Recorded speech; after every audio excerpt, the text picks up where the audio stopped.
UFO Occupants in the 1978 NICAP UFO Chronology by Charles Lear. While 1973 was dubbed the Year of the Humanoids by David Webb in his publication for the Center for UFO Studies titled 1973 Year of the Humanoids, according to the National Investigations Committee on Aerial Phenomena 1978 UFO Chronology, that year had its fill as well. The compiler of this chronology was Fran Ridge, and he wrote the following as an assessment for that year. I picked 1978 to start with, by the way, because that's my judgment for the year, that the phenomenon generally took away the rich CE2s and old-fashioned CE3s and left us with a much tougher research project. P.S. You remember 1978 was about the time when Blocher's Humanoid Catalog project was getting word of a puzzling rise in claims of onboard experiences, and Bud Hopkins became his understudy, collected the core cases for missing time, and the field soon ran away to Abduction and Streberland. There's something important that happened there, but how much of it was us and how much of it was them is the mystery. There are 49 humanoid reports in the 1973 chronology, 36 in the 1977, and 1978 comes in third with 27, but 1978 is a bit unique. There are commonalities throughout the descriptions of the reported humanoids, and this could also be said to be the year of silver spacesuits and helmets with antennas. At the beginning of the year, January 5, 1978, there was a case from Santo Antonio de Caparica, Extremadura, Portugal, involving two men who had just left the beachfront cafe. According to the account, they saw a light descend into the woods near a campground, ran to check it out, and encountered a 2.1-meter tall humanoid in a shiny silver suit with a large white helmet with a narrow black visor across the eyes. The creature is said to have seemed surprised and to have turned and walked with a heavy and slow motion towards a hovering metallic blue saucer with a dome on top. One of the men is reported to have heard a buzzing sound in his head during the encounter and to have suffered from insomnia afterwards. An 8-meter diameter circle is said to have been discovered in the area the next day. According to an account out of Cheshire County, England, dated January 27, 1978, 4 men saw a silvery balloon-like object that emitted a purple glow that made it difficult to look at. They watched it land on a riverbank and saw 2 normal-sized humanoids come out that were wearing silver suits and had miner's lamps on their heads that also glowed purple.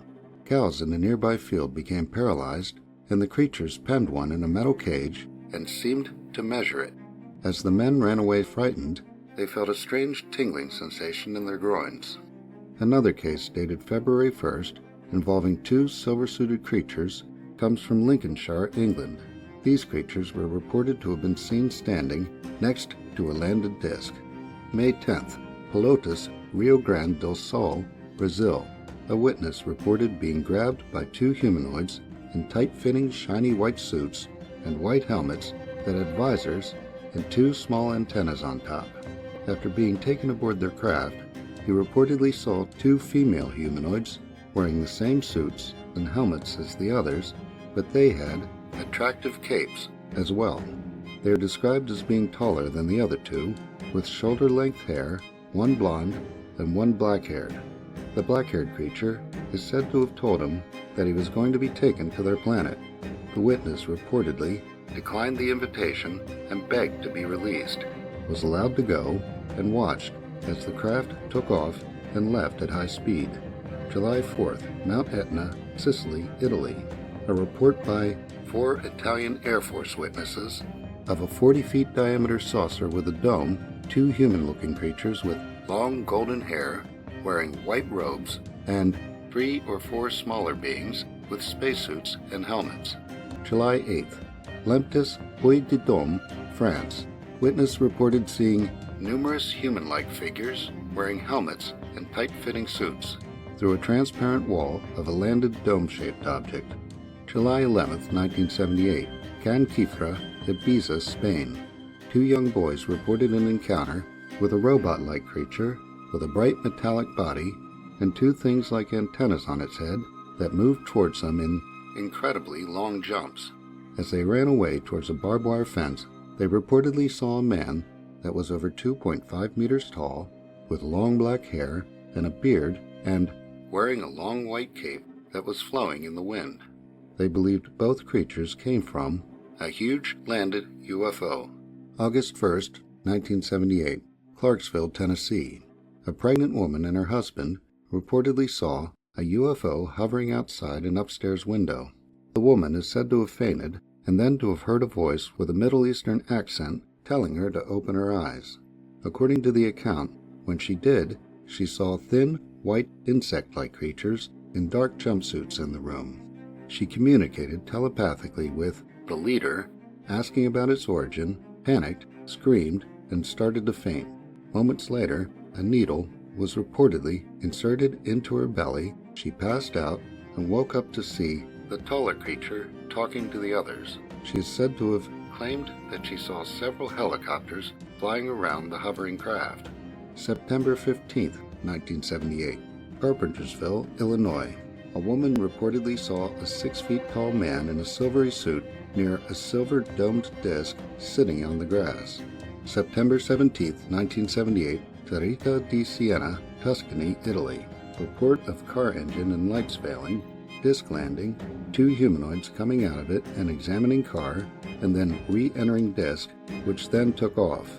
Following this is a report shortly after of the same sequence of events by R. Forelli, except that he was reportedly paralyzed, and the creatures are described as floating, 5 feet tall, wearing green coveralls, helmets with antennas, and face masks. Forelli is said to have suffered eye irritation. October 25, 1978, Tagliacozzo, Abruzzi, Italy. A farmer looking for a stray cow is reported to have come upon a large light brown object shaped like a shoeshine box on the ground, surrounded by lit windows. He's said to have seen 6 to 7 small male and female humanoids inside.